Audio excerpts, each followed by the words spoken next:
we feel dull and we feel stale because we're overstimulated in one very particular way, but we're understimulated in so many other ways. I just think it's important to recognize that we're always embedded in nature. I experienced a radical shift in my state of being from walking around without a plan. Moving through a wild or wildish place without a clear destination, being guided by your intuition. We don't even think of leisure as this contemplative state. We think about it as watching Netflix. You don't actually have to quit your job in order to shake that feeling, but you do have to examine it and be willing to look at it fully. Trying to remember and remind yourself of our connection to the natural world can be meaningfully consciousness shifting. Today, I'm talking with Dom Francks. He comes from Washington, a city, Olympia, right outside of Seattle. He got in touch with nature pretty young, not surprising. It's such a beautiful area up there. Took a path through the golf program at Stanford, got into the tech industry. Along the way, never really lost his love for nature, the world, the environment, and recently has taken a shift to move more in that direction, especially with his recent program, VIVIFY, where he's trying to combine coaching with actual immersive experiences in nature. I got to spend some time with Dom a few weeks ago, and I was really inspired, mostly by his energy. He just really comes alive with caring about these things, and it just made me want to talk to him more about these things. So welcome to the podcast, Dom. Awesome, Paul. Yeah, it's great to be here. And it was a pleasure to get to meet you in Boulder a couple weeks ago. Happy to be having this conversation. Yeah, excited to dive into this. So I'd love to just start with the question I ask most people, which is, what are the stories and scripts you grew up with that sort of shaped your reality? Yeah, so I grew up in Olympia, Washington. Both my parents had law degrees, but for most of my childhood, were not using them. And I can get more into that at some point. I would say the piece of the script that I think is most relevant to how my path has unfolded is that my parents, when they were 35 and 30, left their jobs in the early 90s and went and traveled the world for a year and a half, maybe 2 years. And at the time, they described that as being totally out of line with what anyone else around them was doing. More so, I would say, than it is now, because you couldn't work remotely. You would be completely out of contact with any sense of being able to earn money, really. And travel was a lot more difficult. But they consistently look back on that, despite the fact that it, defined their careers. And they said that was the best decision they ever made. And so growing up for me, there was always this sense of yes, do well in school. Yes, open as many doors for yourself as you possibly can. And explore life. It is part of, I would say actually part of the default path that I learned to take that time to explore. And so when I eventually graduated from college, I always had in the back of my mind that I was going to at some point take a long time off and travel around. And I think growing up with that, honestly, mythology in my family was really foundational for me in feeling super safe, going and exploring and leading the wandering path that I've led so far. That's inspiring, mostly because I have a daughter now, and so it's all right, there can be positive stories of this. I don't want her to think we're wild parents, but you never know. Maybe tell me more around that. What drove them to do that? So the way that they tell it is they both went to UCLA Law School. That's where they met, and then they were working in corporate law in Seattle. And my dad, I think in particular, just really hated it. He just could not get himself motivated to do that work. Just very high workload, not working for particularly inspiring clients. And so they decided to take off and go see the world. And the way that they describe it is that pretty much every conversation they had for the 6 months leading up to that was essentially are you crazy? You're on the partner track. You're on the track of all the things that you're supposed to do. And this is also my dad's background, he worked in a warehouse in LA for 3 years and then put himself through undergrad waiting tables. And so he was not coming from a place of, ton of privilege, and he'd already had some wandering bits in his background. And so there was already this sense of like, well, I got off the path once and I got back on, so I can go explore and go do the things that make life worth living, to some degree. But then, they came back, and 11 months later I was born, and we bought a house, and like I had a very stable childhood. We traveled some, we went and explored in the natural world a lot. But it really did feel like they, my friend likes to say, like, got their wiggles out. But the amount that trip shaped the way that my parents talked about their life before they had kids was really strong. Like, there are these stories of like them being on the back of a truck in Zambia, and the people are trying to like fix a flat tire with a butter knife, and just all these crazy things that it helped to both expand my perception of what the world was, and also might expand my perception of who my parents were and who these people were that were raising me. That's so cool. I'm laughing earlier because it's the exact same things people were saying to me. They were like, look, you're like right at the start of like really making it in consulting. You could be a partner in 5 years. It was like, and I wonder if it's almost easier to leave. Like, I didn't grow up with a fancy background. Neither of my parents went to college. So I almost think it might be easier to leave without having the taste of that as a normal thing. Because it's like you get there and you're like, well, what is everyone doing? Yeah, I mean, I certainly think my experience was like that. Like, I never got, like, the golden handcuffs never like locked themselves around my wrists particularly tightly. And I sort of I was working as a software engineer at a solar company right out of undergrad. And I went in with the sort of plan A was like work for a year or two, save up enough money to go travel, and then go do that. And so I don't think I ever tasted that sense of being at the like right at the bottom of like the steep end of the curve in terms of like recognition or compensation, whatever it is. And I think maybe that made it easier to leave. But I think it's different for everyone. Talk to me about your grandfather, Paul. I know I watched a video where you're talking about him and his experience in World War II, but I'd love to hear what kind of influence that had on you as well. Yeah. So I'll say like my grandpa Paul, he flew in the ball turret of B-17 bombers in World War II, which there's a show out right now, which is why this is top of mind for me, called The Masters of the Air, which is like the next series in a series of World War II miniseries after the Band of Brothers in the Pacific.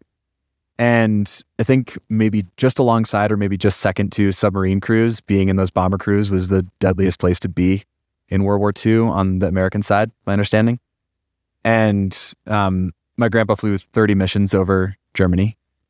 And so my experience with my grandpa, I saw him every year or two. He lived in New York for 53 years. He lived in the same brownstone, worked as a Maytag refrigerator repairman, and raised 5 kids.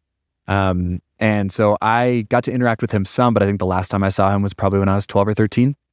So I think right now, like in the last month or two, more so than reflecting on my personal relationship with my grandfather, it's sort of been reflecting on the intensity of life experience that he went through, particularly in the war, and how that level of hardship and also level of sacrifice and collective sacrifice is something that feels pretty foreign to the world that I inhabit. I was actually just talking with a dear friend of mine like 2 hours before recording this podcast, and just sort of being incredulous that so many people and so many particularly young men in that era were so willing to go give their lives for something they really believed in. And I've been asking myself the question, like, what would I give my life for? I don't know that I have an answer quite yet. I could take a crack at it, but the experience of watching like a very well-produced visual of the experience that someone that I then met and connected with and has part of my lineage has really been rocking me recently, actually. Yeah, I mean, have you ever stumbled upon this book, Sebastian Junger, Tribe?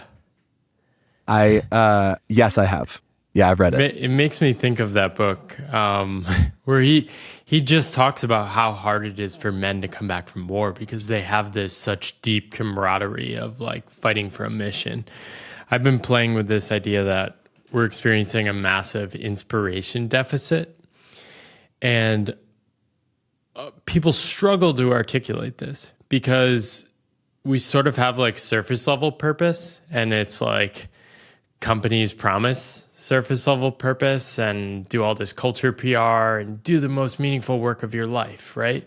I went through like 100 career pages and took all the taglines, and they all pretty much say something like this. But they can't deliver on this, right? The stakes are not high enough, and it's not happening for people, but people don't really know where to look. And so it's sort of just this base reality where people don't even know they're stuck in this without inspiration. And then you see stuff like World War II and you're just like, wow, like the stakes were so high. Everything was so clear for these people. And of course, like, would people fight for your country in the same way in today's world? It's nuanced and it's different, of course. But yeah, it's something I think about a lot, and I don't really have good answers. How do you think about that? Well, what comes to mind for me is there's a beautiful podcast called the Emerald Podcast. That's this really well-produced exploration of how mythology affects the modern world. And they did an episode called War and Ritual Ecstasy that was essentially all about how particularly young men need an experience of like intense hardship in order to essentially forge them into people that can engage helpfully and healthfully in society. And if we don't have that, the society will create that through war. Now, that's a thesis. I don't know if that's actually true, but my experience has been that there is a reason that like many of the most formative moments of my childhood were in sports. It's definitely manufactured. I'm not trying to compare that to the experience of going to war, but there are similar elements of brotherhood and shared purpose and physicality. I think there's a physicality piece that's really important. And I think, honestly, that's part of the reason that I still feel so drawn to moving my body through the natural world and going and doing hard things. Another great book, The Comfort Crisis by Michael Easter, which I think does a great job of arguing this point, is that we have to go do hard things. And I think particularly young men need to go do hard things in order to come more fully into the world and be humbled. And also have that experience of being fully alive. I mean, that's what I remember from the book Tribe, is a lot of what was so hard for veterans coming back from combat zones is that nothing else felt as high stakes. Nothing else felt like it mattered. Like, how do you get yourself to care about getting the promotion or like who wins the Super Bowl when you lived for some large period of time when like your decisions literally meant life and death for you and the people around you? So, you know, while I don't have firsthand experience in that, I do have like an appreciation for the more civilian ways of experiencing hardship and how that can bring like a deeper meaning and a deeper like inhabitation of life. Yeah, a lot of people will say things to me like, well, I don't want to like leave my job or do my own thing. Like, what am I supposed to do? Or what if I don't make enough money? Or what if it's like, yeah, exactly. And so yeah. Well, and I think this surprised me. It sort of became a feature. Like all those things, like the fears, like by the time I left, I was so happy to leave and just blow up my life. But what I realized is all these insecurities and uncertainties, they don't actually disappear. You just sort of learn to dance with them. And then you start to see them as a feature, right? I don't know what I'm going to do to support my family in a couple of years, but that almost feels more natural in a weird way that's really hard to explain. And I probably could also just solve this by spending more time in nature, maybe. Yeah, I mean, there's a desire to be confronted with the felt sense of the fragility that is always with us. Like we are inherently fragile, and there's nothing that we can do to actually make ourselves safe. Yeah, exactly. And when you're really face to face with that, that can help you gain clarity on how beautiful and precious life is. And this is part of why, so many traditions have some sort of rite of passage, some sort of intensely difficult thing that in many traditions you actually do run the risk of death. In the modern world, that's much less common. But there is a sense of, okay, if you go through this crucible, you're going to come out the other side and recognize what really matters and recognize that nothing's actually guaranteed to you. Yeah. Did you have any of these sort of experiences growing up? Growing up, I didn't go through any particularly intense rites of passage. I had some very formative moments and some moments that shaped my experience of what matters in the world. But in the last 3 years, I did a year-long program with the Animas Valley Institute, which has been guiding wilderness-based vision quests and rites of passage for the last 40 years. And so did some work with them around vision fasting and the experience of taking steps towards discovering a life purpose or a reason for being here that don't involve trying to figure it out rationally. And that was, I think, it's similar to what you talk about with the pathless path. That was like the key that unlocked my sense of both fully belonging in the world, regardless of what I was doing in the world, and unlocked my actual creativity and sense of what are the gifts that I really have to offer, was the ability to have a pathway that wasn't just me journaling and writing about it and trying to strategically and rationally figure it out, but instead allowing inspiration to come from other sources, namely the natural world. Yeah. And you've always sort of had this inclination towards nature. Where did that come from? I mean, growing up in Olympia, we spent a lot of time camping. So the concept of being outside is not a new one to me. And I was actually recently listening to a podcast with Alexa Firmenich and Nate Hagans on the Great Simplification podcast. And they're talking about how when you have children that are exposed to the natural world, there's like a neuronal connection that gets wired of safety and connection, and essentially goodness that was wired very young for me. Like the experience of being in forest, the experience of sleeping outside felt like something that was safe and rejuvenating. And then I had a decade where I essentially spent like every waking hour playing golf. And so there was a decade where I didn't do a whole lot of exploring in the wild, but I think it was my freshman or sophomore year of college when I was still playing golf a lot. I spent 3 days climbing a mountain called Mount Shuckson in Washington with my dad and a bunch of family friends. And that experience was really foundational for me in getting back into the motivation to spend time in not just the natural world, but for me particularly, the mountains are like the place that I come most alive. And that experience of being up on a glacier, working together as a team, feeling the wind on my skin, and being able to have that vantage point of seeing so much of the world at once was deeply inspiring to me and really moved me, even through like the next couple of years where I was still spending pretty much all the time that I spent outside on a golf course. Yeah. And so talk to me about like being in college, you're competing golf, but you're also at a place like Stanford, which is just an amazing place to be for ideas and idealism, and being in California. Like what were some of your initial experiences in terms of following your curiosity towards deeper alignment with nature and those sort of things? So yeah, in college, I'd say my worldview could be summed up in like, if I don't play professional golf, then the most important thing to work on is our relationship to the natural world.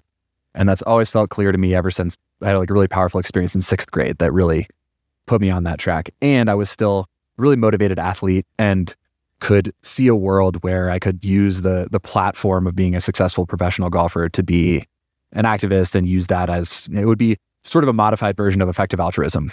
Like if I can use this thing to get famous and then be like the environmental activist golfer, that could actually be like the greatest impact that I could have. That was maybe how I rationalized it. I also just like loved the experience of legitimately getting to be world class at something and having the potential of like, if I work hard enough at this, there's actually no ceiling. And that was an incredibly addictive feeling for me in high school and college. And yeah, at Stanford, a few things happened for me. One, like I remained convinced that Stanford is the best place in the world to go to school if you can manage to get in there, because it's incredibly high achievement, but not high competition was my experience of it. And there's like a vast diversity of people that are just phenomenally good at all sorts of different things. Like in my freshman dorm, we had like kids who had published a physics paper when they were 14 and kids who were virtuosic violin players and Olympians. And there's just a sense of like possibility that was really incredible. Like everyone was phenomenal at something. And yet we were all very much on the same team, which talking to folks that went to other schools, I've heard stories of like more competition. So that was really beautiful. And it really took me a little while and probably didn't happen until after college for me to really figure out the game that I was actually setting myself up to play. Like, I think in college I had the privilege for most of the time to have it be very clear what game I was playing, and that game was to be the best athlete that I could. And then when I decided not to turn pro and was working as a software engineer at a solar company, I really had the realization of like, okay, well, this is what this path looks like. This is, if I could do this for this or something like it for the next 30 or 40 years. And the way that I understand it now of what was so challenging for me around that was that I was essentially expected to be like a code production machine. And I was like an 80th percentile software engineer. Like I could have been a perfectly good software engineer and like followed that path, but I couldn't get myself to care. Like I couldn't get myself to care about the new front end framework. And I was like, there are so many people in the world that could do this way better than I can, or at least just as good. And I think from being at Stanford, having the sense of like both having an experience of myself being really phenomenal and world-class at something that was golf, and seeing so many people around me that had that, I was like, well, why don't I take a crack at being great at something else? And that was maybe part of the energy that drove me to leave and set off a whole wild journey. Yeah, where'd you go from there? So I took some time off without a huge amount of a plan. But the formative experience that happened in that first time when I stepped away from that job is I took a month-long course with NOLS, which is the National Outdoor Leadership School, on the glaciers of the North Cascades in Washington. And so this was a month of being in a group of 12 people in the high alpine environment, learning both technical mountaineering skills and also a bunch of leadership skills.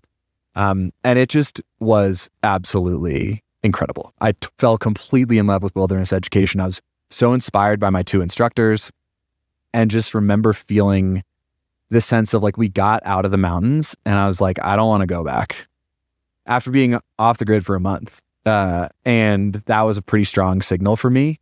And so then I tried really hard to figure out how to make a pivot into outdoor education. And ended up working as an Outward Bound instructor in the years after that, which is a similar school that does wilderness education. And yeah, so that essentially, that experiment of, I wonder what it's like to go spend a month with NOLS. And the way that I thought about it at the time was, worst case, I learn a bunch of cool mountaineering skills. Best case, I learn that like this is a possible career path that's really inspiring to me. And it was a hell of a bet. Yeah, well, was it a bet? I mean, you sort of sensed you were giving up on this like software engineering path. Was it just like, I need to go try stuff? Or was it like, I need to make this work? I need to find a replacement path? No, I wasn't giving up on it at the time.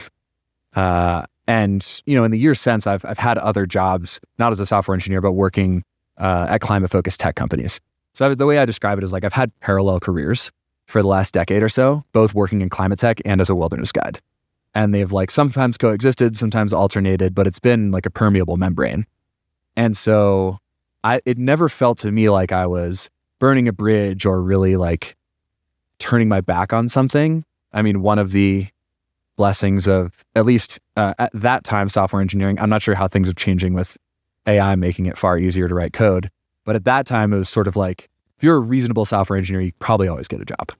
And so there was this sense of like the floor is pretty high, and I was able to feel that. I think partially because I'd seen my parents do it. Like I'd seen my parents take a bunch of time away and come back and still have perfectly successful and happy careers.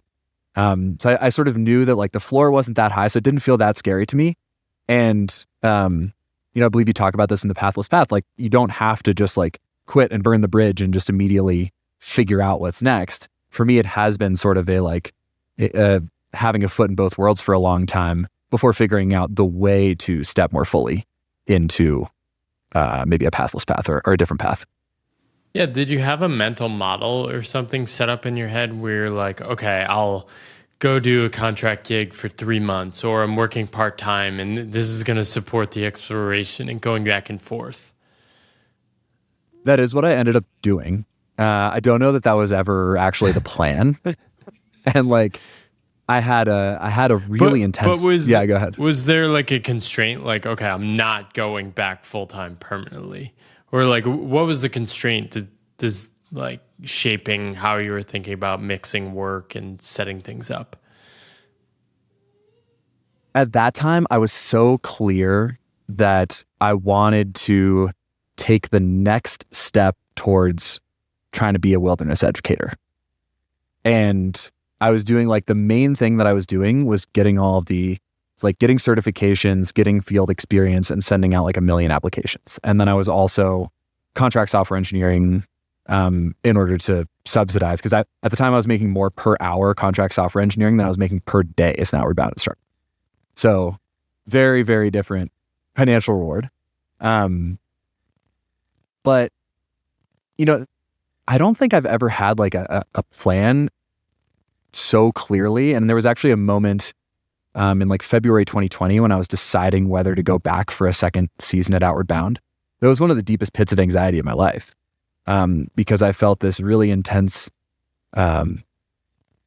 dichotomy of like, either I go back to Outward Bound and do the thing that really lights me up that I love doing, but I had the story that wasn't scalable enough and that I needed to do something that was going to have more climate impact. Like at the time I was sort of judging the worthiness of my life by like the amount of carbon that I caused to not be in the atmosphere. And I was like, Outward Bound, yeah, I'm great at it. It lights me up, but like, I don't, that's not scalable enough. And then the other option was to essentially go back into some sort of climate tech focus role, which is what I ended up doing. There was a little bit of a forcing function because COVID shut down the entire Outward Bound season that year.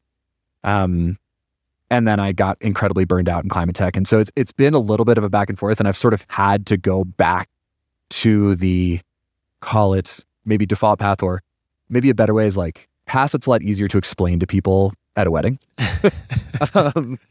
Yeah, a few times before recognizing like, man, like this still doesn't feel like it. And the thing that lit me up the most, even on a bad day, was guiding in the wilderness. Like the worst day guiding in the wilderness was still generally better than the average day doing anything else. Yeah, that's awesome. And that's something I see with so many people. It's that from the outside, it may not make any sense, but it's very clear you knew where you were headed, or at least you had a feeling that you were in the wrong place at certain times. And it's like, okay, just keep protecting this connection to nature. I don't know where it's going to end up going. And a thing I see often too is, especially people in environmental work and sustainability work, they end up in these positions inside companies, and it leads to these crisis moments. I talked to somebody who was doing CSR at Amazon, and for her, it just elevated this tension between like the nonsense they were saying in like the corporate work and like the reality of like the like basic stuff she just wanted to help with. Did you experience some of that as well? Like you go work in like solar or climate tech, and it's like, okay, finally I work in the thing, but then you realize like, okay, 50% of my time I'm doing like some random stuff or other things like that. Yeah, it's a hard balance. And actually, I wrote a whole piece about this on Substack that was sort of why we need the wild. When I was launching a wilderness immersion, particularly for climate leaders and folks working in climate tech. It's a hard dichotomy, and it's really difficult to square the circle because not all, but many people that get into wanting to work on environmental issues feel some strong connection to the natural world and then end up finding themselves sitting behind a screen all day. And that drove me crazy. And I can get back to I think that the screen part is a little more nuanced. I think it wasn't actually the screen as much as just doing things that I didn't feel excited about. But it's a hard balance, right? Because all the jobs that I've had in climate-focused tech companies, mission-driven companies, I want them to succeed. This is work that needs doing. I feel that it's not the work that I'm supposed to be here to do. I think there's people out there that can do it better than me. And so it's a hard balance. And I think right now, with the work that I'm doing currently, I can see a pathway towards really beautiful, scalable impact. It doesn't look like necessarily less carbon, but it does look like being a small part of the transition in our orientation to the natural world that I think is foundational to us addressing any of our environmental problems. And I see more and more people who are actually really steeped in the numbers and the nitty-gritty of climate modeling, the geopolitical situation, essentially coming back and saying the same thing, we're not going to solve this unless we see ourselves as embedded in the more than human world rather than separate. And so if I can be a small part of that transition, then that feels worth doing. But it's not that the work that I was doing before is not helpful. It is. Right. It just wasn't lighting me up. Right. Yeah, and I think this is such a tricky balance because it's we want to care about X, but then we go find job in X and we actually suck at job X, or we just don't like that, right? And then eventually you're just going to sort of become a grumpy person. And at a basic level, you just sort of need to be engaged with the world. I'd love to hear more about this, measuring your identity around carbon. It feels like there's more there. Yeah, I remember doing a coach training with the Conscious Leadership Group in 2021. They wrote a book called The 15 Commitments of Conscious Leadership, really phenomenal work. And they were having us do this practice called Teach the Class, where you essentially teach the class on how to create the conditions in your life that you say you don't want. And the thing that I did was I was like, okay, how to be perpetually dissatisfied with your career 101. Here we go, Professor Francks here to just drop some knowledge. And I want to see this course. Oh, it's phenomenal. I mean, that is one of my favorite. We could talk more about the Teach the Class practice. It's phenomenal. But the first thing to do, the number one thing to do to guarantee you're going to be perpetually dissatisfied with your career is make yourself implicitly responsible for an existential global problem and say that you're not doing enough and you're not a success unless that problem is solved. And that's what it felt like to me. And that was not rational. If someone was to ask me Dom, is that how you feel? I'd be of course not. I can't do it alone. In my body, that's what it felt like. And so that was part of why I was perpetually couldn't get myself to actually settle into something, because it was sort of if our ecological problems aren't fixed, then I'm not doing enough. And that seems unlikely to lead to A, my best work, or B, an enjoyable life. So that specific practice is when it really illuminated that for me. And since then I've really recognized I need to back off on this or it's just not going to lead anywhere good. I think it's such a hard thing to balance. I mean, when I left the corporate world, I was just the corporate world is evil. We need to tear this down. It's broken. But there's almost a flaw in the thinking of X is broken. And then the real danger is you're super uncertain. You're mad at the system. So you're well, I'm going to fix it. Right. And you don't really, I think for me, I didn't really explore enough to get to know myself and get to know where can I contribute to the world.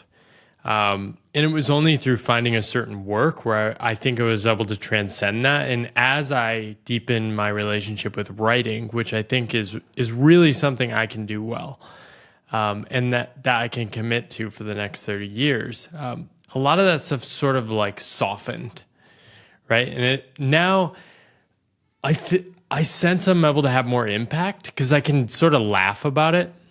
It's like, yeah, of course the corporate world's broken, but and I can say that without all the heaviness. And maybe we attract more people, I don't know, but I think it's so hard to transcend that. Like, what did it feel like for you to sort of shift to that new relationship? How's that showing up for you now? I mean, I think the question that you asked of something around like, what am I uniquely good at? Or what could I see myself continuing to do for a very long time? I mean, the other thing that I want to bring in here, which I've thinking about a lot recently, is Steve March has created this thing called Alethea Coaching, which is a beautiful framework. And one of the things that he talks about is the difference between poetic attunement and technological attunement to the world, but also to yourself. Like, do you view yourself as a piece of technology or a piece of poetry? And I think part of what was so challenging for me in most of my roles in climate tech companies is I was being asked to relate to myself as a piece of technology, most dramatically when I was a software engineer, but in other roles also. Whereas when I'm guiding in the wilderness or when I'm coaching, I can relate to myself and relate to the world as a piece of poetry. And we can bring to bear all of these disparate parts of ourselves. Like, for example, when I'm guiding in the wilderness, I'm simultaneously tracking the weather and tracking our route and thinking about the interpersonal dynamics in the group and thinking about my dynamic with my co-instructor and thinking about what we're going to facilitate that evening. And also trying to like make sure that I'm, stepping on, guiding a track through the loose rocks that is going to be safe for, all the folks that are on this trip to walk through. And it's just this level of engagement that's totally different than what I've experienced in other roles. And it's also immersed in the physical world. There's like a physicality and a three-dimensionality to it that it just lights me up so much. And I'm like, yeah, I could, like I said before, like the worst day, obviously you could have a really, really bad day, but most bad days, wilderness guiding are going to be better to me than average days or even good days doing other things. And so how do I then lean into that and trust that if I can find the thing that I might be uniquely positioned to offer to this world and then bring my grounded ethics in what is good for the earth to bear towards that and find a way to like be able to live a unique life that I'm proud of, rather than narrowing myself down to like a piece of technology. You could even think about it like I was maybe relating myself to a piece of carbon removing technology before, and that didn't feel particularly satisfying. When you soften your attachment to that script, did you notice over time that more people are sort of gravitating to where you are now? I mean, just like personally in your life, like, are you attracting more energy? This is something I always see. Like, once people start leaning towards their mission, like interesting things just start emerging around them. I think that there has been definitely a sense of, I underestimated the degree to which me actually liking my work would make me better at it. That sounds very simple, but like, I think for a long time... I don't think it is simple. I think a lot of people, I don't think a lot of people understand that. I think this is why I love exploring these things. I mean, I'm having the experience right now where like many mornings, like, in the last couple of weeks, I've actually been sleeping really poorly, but not because I'm anxious, because I'm really excited. Like, I have so many ideas going on about like the projects I'm launching and the clients that I'm working with that I am needing to like actually really invest in deepening my meditation practice and like, being able to wind down. And that has never been a problem before. And so there's a feeling of, just like being more connected to this sense of aliveness that I think, is to some degree attractive to people around me. I think I've always had this part of me that like when I get on a roll or when I get going or when I'm passionate about something, like I feel like I'm just stabilized in it a little bit more right now than I have been in the past, but there've certainly been moments in the past when I've like connected to it and I've definitely seen the response of the world around me when I'm really lit up. And so I think, I'd say it's been part of my experience, but it hasn't felt like a night and day shift because it doesn't feel totally new, just more consistent. By the way, we should bring up the fact that you're in a van right now at the base of a mountain. This is the first guest on the Pathless Path. I think I've done like 170 episodes that is shooting their video from the base of a mountain in a van, which is just awesome. I love this. I need to explore nature with this podcast a little more. Yeah, I mean, worth saying on that front, this chapter in my life, I feel excited about being able to be nomadic and navigate through various mountainous parts of the world and be able to do my work easily. I don't think that it's necessarily like the thing to aspire to. There's so many ways of building deep connection with the natural world. You don't need to qualify. This is the Pathless Path podcast. All my listeners are unconventional path weirdos who just want more ideas about how to do things like this. Well, I think it's the reason, the reason that I say this and the reason that I want to make sure that this gets in there is that I think it's very easy to be like, oh, I'm in like this one place and I feel stale and maybe it's not the exact place I want to be in. And like, maybe once I get a van and travel around, then I can feel wild and feel connected to nature. And that's a big part of, like, I disagree with that. I think we can find wildness and connection to the natural world and deep belonging with the natural world almost wherever we are. Certainly harder in like the middle of New York than it would be elsewhere. Harder, not impossible. Right. And I just think it's important to not, to recognize that we're always embedded in nature. Whether you're in a van or not. Yeah, I was writing about something like this the other day. I had this experience a year after I quit my job in Boston. I'd been living there on and off for like, I don't know, eight years. And I'm walking through the public garden with a friend and she points out, do you ever look at the trees? She goes. I'm like, what about the trees? She's like, every single tree in this park is different. I'm like, what? She's like, they imported all these trees from around the world and every tree is from a different country. I'm like, that is crazy.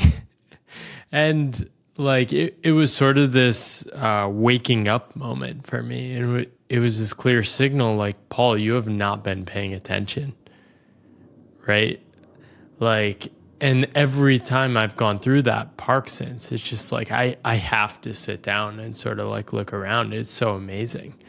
But this seems like such a hard challenge in today's world. Like I noticed it even like I visited Boulder a few weeks ago and I realized, oh, I've been in Austin for 2 months. I'm just not as connected. It's hard. You forget like we're just part of this silly rock. What are there like simple ways people can like open that portal to connecting in a simpler way? Like, do you give people homework assignment like go do X? Yeah, I mean, so I'll just explain this a little bit. So I run the VIVIFY Regerative Leadership Program, which is a 4-month-long coaching program based around a week-long backpacking trip in the High Sierras. And throughout the entire program, one of the commitments that the members of VIVIFY make is to make some offering to the natural world every day. And that could look like when you're on a walk outside and there's a tree on the sidewalk next to you, pausing and putting your palm on the tree and taking a few deep breaths and essentially remembering and bringing attention to the fact that we're totally connected to the natural world all the time, no matter where we are. 100%, again, in this other podcast, 100% of our economy is dependent on the natural world. Right. And 100% of like our life is dependent on the natural world. And so just bringing attention to that. It could look like burying a couple of leaves of tea or a small morsel of food in the ground. This is something that I love to do, like right before I go for a hike or a backcountry ski. There's many traditions that are really put a lot of emphasis on offering. And I think I'm a believer that even if you don't know the exact right protocols or it doesn't come from a deep lineage, like just coming with the right intention and just trying to remember and remind yourself of our connection to the natural world can be meaningfully consciousness shifting. And it doesn't have to be like massively upending your life. It could be, walk down the street, put your palm on a tree, take a couple breaths, bury a couple leaves of tea in the ground. That's an easy way to start. I love that. Yeah, it reminds me of the time I spent in Bali. They make an offering every day. So everywhere you're walking around on the entire island, there's these little offering trays out every morning. And there's just something about it when you're surrounded by that. There's just this deeper connection. I mean, not to mention you're just staring at greens of trees and rice fields and all these things and ants in your apartment and things. And you're just like, you're in the mix. And I think this is why people connect with places like that. And like in Asia, this is just much more common to be sort of invaded by outside nature. Yeah, I don't even want to use the word invaded, but it's like you're just so much more connected. It's you don't so have the hard to illusion of explain. separation. Yeah, and it's even simple things like our fruit. I don't know where our fruit comes from in the U.S., but I know in Taiwan, when I was living there, I walked to the corner and this is like, it would just be like Southern Island pineapple. And they drove it up that morning. And it's like, you know exactly where that's from. And there's just a deeper connection there. And we've definitely lost that a bit, I think.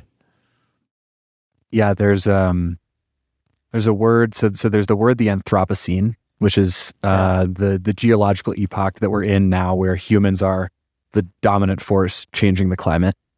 But there's also a word that was coined by a biologist, E.O. Wilson, called the Eremocene, which means the age of loneliness.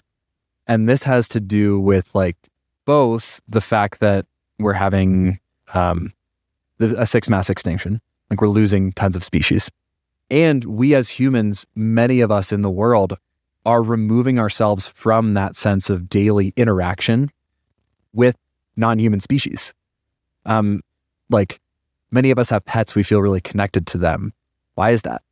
We feel that connection with a species that's non-human, but so much of the rest of our society is really disconnected from the rest of the tapestry of life on this planet. And so maybe when I hear you talk about your experience in Bali of like the exuberance of the rainforest and the total hopelessness of keeping ants out of your house, like you can't pretend to keep this like sterile box around you, and you're hopelessly and joyfully enmeshed in the ecology that you're in. And that's always the case. We're always enmeshed in an ecology. We just get really good at pretending that we're not, but it harms us. And that's really what like the concept of the Eremocene is about. Yeah. How does it harm us? I think that so much of you said the inspiration crisis, the meaning crisis are like skyrocketing problems with mental health. There's a lot of factors here. Technology is a big one, but I also think part of it is like a sense of feeling disconnected from like where our bodies evolved. Like we evolved to be stimulated by the wind and the leaves and to need to be finely attuned to what was happening in our environment. And like the environment like that I'm in right now in this van talking to you on this screen, like I'm happy to be here, but like it's so much less stimulating than the environment that the human body evolved in. And I think that there's a sense of like we feel dull and we feel stale because we're overstimulated in one very particular way, but we're understimulated in so many other ways. And so much of that is not feeling in relationship with the species around us. And this is why like I think that extended time in the wilderness is so foundational to maintaining a sense of balance and clarity with like how we want to be in this world. Like go ahead, I can get into that in a second. No, go ahead. I was going to say like, so there's this concept of the nature pyramid, which comes up in the comfort crisis, but also is from a neuroscientist, I believe at MIT. And it's like these three sort of thresholds that cause psychological and physiological shifts in our body when we connect with the natural world. So 20 minutes ideally every day, but like 5 times a week. So that could be like walking in that park in Boston that has all the different trees. That causes a meaningful downregulation. Then there's 5 hours once a month. So going on like a longer hike, that gives us even more space to shed and drop. And then the one that I'm most interested in is the 3-day effect. So when you're in the wilderness for 3 days, there are like notable physiological and psychological changes where you sort of like are far enough away from your default life that you're able to like open and relax. And you start to just feel a sense of this is how life is now. Like I am just an animal walking through this environment. And so within VIVIFY, when we do the week-long trip, there's a reason that it's 6 or 7 days long, is because it's important to marinate in that 3-day effect. But that 3-day effect is really hard to get in the world that we're in because it's even more than a long weekend. So you really have to be intentional about creating it.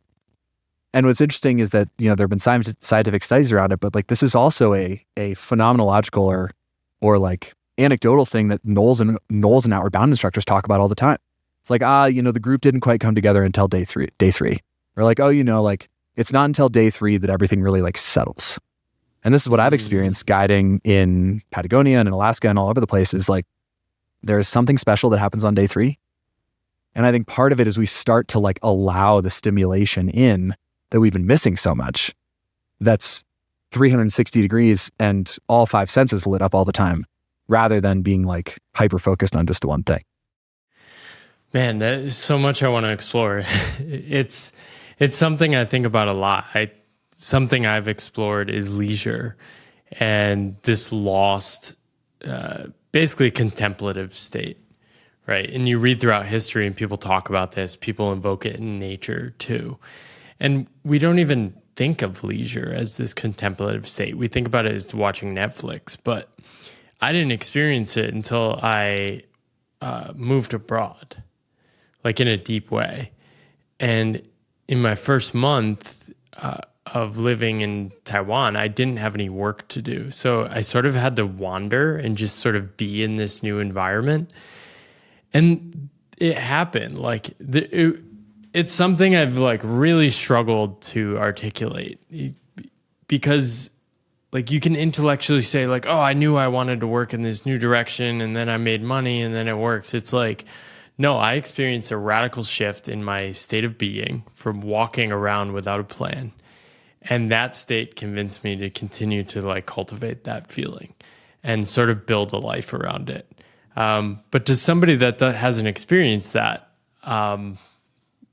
it's so hard to explain. I love the 3-day experience. Like, does that jolt people? Does it shock them sometimes?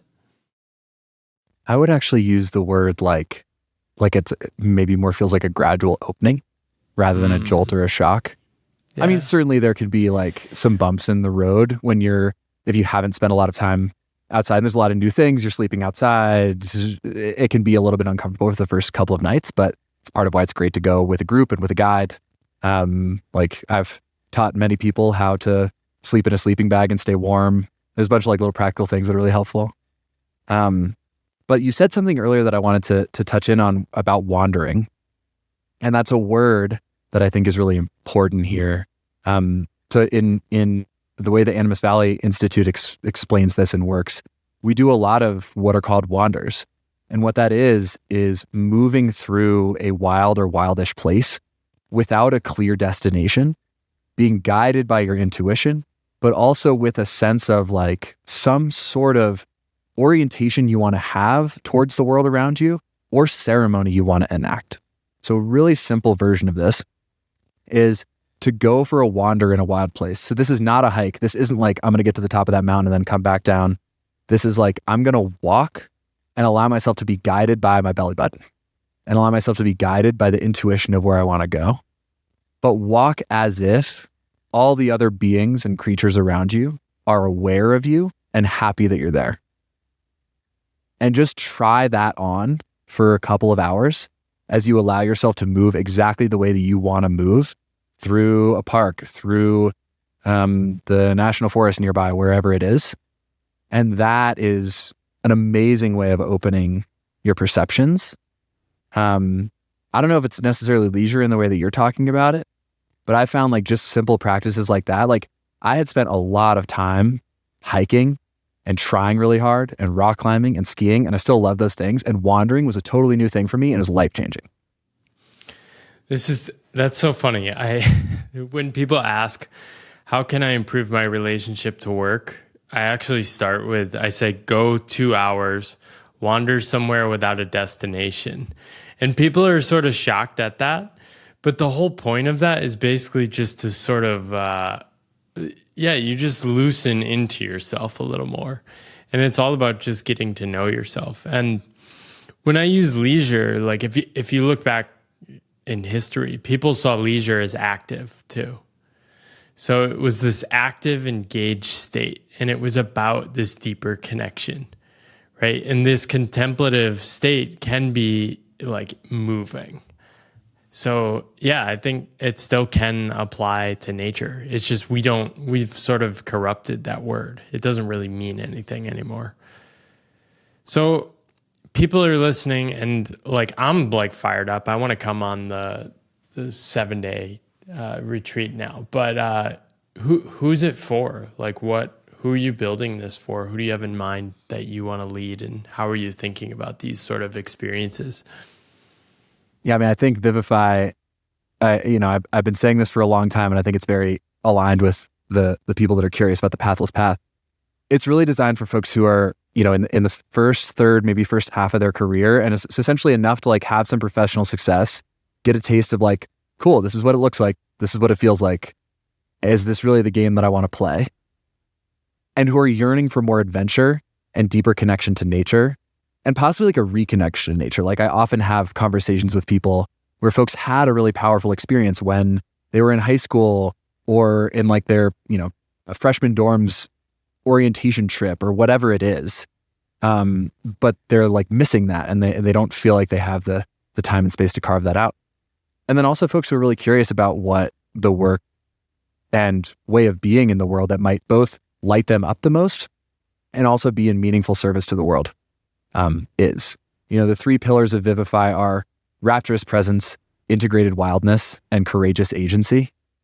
And the courageous agency piece is really around being able to look fully at the crises in our world, of which there are many, and hold them and take authentic action that doesn't have to be upending your entire life, but essentially reckoning with them rather than pretending they don't exist. So Vivify is really designed for folks who are not necessarily contemplating like a massive life transition, but who are looking for more aliveness and want to bring the aliveness that they find in the natural world into their daily lives so that we can like live a life that both we enjoy and that we would be proud to tell our grandchildren about. That's awesome. And how are you pairing like the coaching? I love the model you're doing. How are you thinking about like the event with the coaching? It seems like you're doing like sort of bringing the group together virtually and then convening in the wilderness, which is just a really cool approach. Yeah, there's 2 factors here. One is I've guided a lot of standalone wilderness trips, and they're beautiful and really meaningful. And I think the lack of both preparation and integration is really missing in terms of making it as lasting an experience as it can really be. And the most meaningful programs that I've been in my life, Animas Valley Year Long is one of them, are like longer form group programs. There's something powerful that happens when you're with a group and watching each other go through a journey together. And so Vivify is really around creating that tight community where we're walking through these questions of what does it mean to be able to offer our attention to the things that matter most in our life? What does it mean to take a stand and say we're going to connect more fully with the natural world right where we are and embed ourselves in the ecology of our place? And what does it mean to just be in the question of what does a courageous act look like for me? And then we provide tons of support and practices, tons of things to unlock the wisdom of our imagination. This is, again, like one of the most powerful things about the Animas Valley Institute for me was learning ways of discovery and knowing that aren't trying to figure it out rationally, which I'm really good at, but has made it really easy for me to keep trying that path. So we bring in these more embodied practices And then we also have a ton of one-on-one support to essentially make sure that like the curriculum that we're moving through is really working for you. And then when we go into the High Sierra, we've already spent 3 months making an offering to the natural world every day. What is your experience like walking into the mountains for a week with this group of people that you've already gotten to know really well, when you've spent 3 months cultivating this sense of connection and reciprocity with the wild? I just think that's going to be such a deeper experience than you show up and you're meeting everyone for the first time and you have no preparation or framework. And then we have another month or two afterwards to integrate and make sense of what happened up there together. And so the hope is that by having that longer structure around an intense experience, we can help to rewire some of like our mutual friend Johnny talks about, like, knowledge is a rumor until it lives in the muscle. Well, the hope is like by doing a longer form program, we create more space in order to have that experience live in the muscle and then see what life wants to come through us from there. I love it. Yeah, I love how much you care about this, and it comes through. Like, you're very connected to this vision, and helping people with this is very powerful. I sense interesting stuff is going to emerge in the next couple of years with this. You were telling me about following the path and how hard that is in the wilderness, and how you sort of have to develop an intuition for that. I'd love for you to share a bit more around that, because I thought it was a really cool metaphor for life.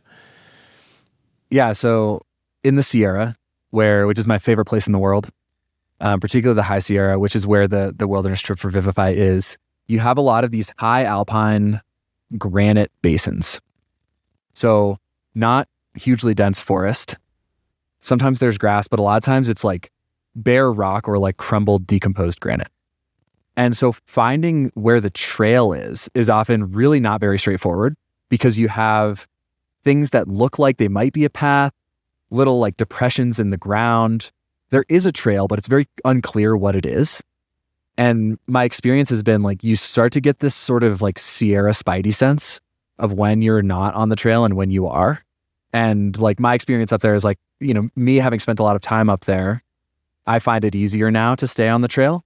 But oftentimes when I'm up there with folks who haven't spent as much time and they're leading, like every 5 minutes they're off the trail.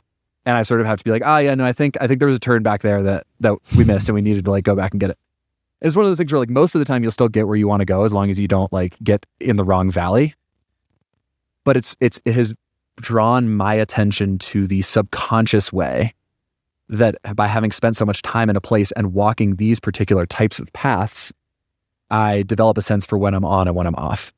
And so I think the metaphor is in following some sort of a pathless path. The more time you spend in it, the better you are at discerning what's on the path and what's not. And that's different for every person. It's different for every mountain range. The Sierra Spidey sense doesn't actually necessarily translate to the Cascades or the Rockies or anywhere else. And it starts to become a little bit unconscious, and it starts to become like a felt sense in the body to me. Like oftentimes I'll just like, there's no like concrete visual clue. There's just a sense of like, I don't think I'm on the trail anymore. Like, I need to backtrack a little bit. And usually I'm right. So I think there's a way of relating to the pathless path that's similar. That's beautiful. Who are your path role models? It's a great question. And it's actually more what comes up for me is like for most of my life, I didn't really have any, and that felt hard. Like there was a long time where I was like, I don't know if there is a single person that I would fully trade lives with. And that's sort of what I think about is like everything included, would I trade lives with them? Now, who I would say now in terms of like a life well lived, Kim Stanley Robinson is the first name that comes to mind. He's a sci-fi author. He's my favorite author. He's written many books. One of them, The Ministry for the Future. He wrote The Ministry for the Future, which is his most famous book. I could list other ones, but he also wrote a book most recently called The High Sierra, A Love Story, which is the history of him spending almost a month a year for 40 years backpacking in the Sierra. And it's gorgeous. And so the reason that I feel so drawn to Stan is like, he both made great art. All of his art is activist. Like the Ministry for the Future, it like defines the genre of climate fiction. And in the early 90s, he wrote a series called the Mars Trilogy that was for me incredibly foundational in so many ways about how to think about being an Earthling. Like through the exploration of thinking about being a Martian, it was really helpful to me to understand like what does it mean to be an Earthling. And he spent like a cumulative 3 years probably backpacking in my favorite place in the world, and then wrote this book that's just a beautiful love, like an ode to how special those mountains are. And so to see him having created a life where he was also like a stay-at-home dad for a long time. So to see him create a life where he like made beautiful art, made a meaningful dent in the universe, cared for his family, and like pursued consistent adventure and connection to the wild. Like if I could do that, life well lived. That's beautiful. I definitely want to read that book now. I think in my recent trip to Boulder, I just felt that there's a deeper calling there, at least moving somewhere closer to sort of day-to-day beauty. But I think I want to do some sort of immersion at some point in the future. Where else do you want to point people?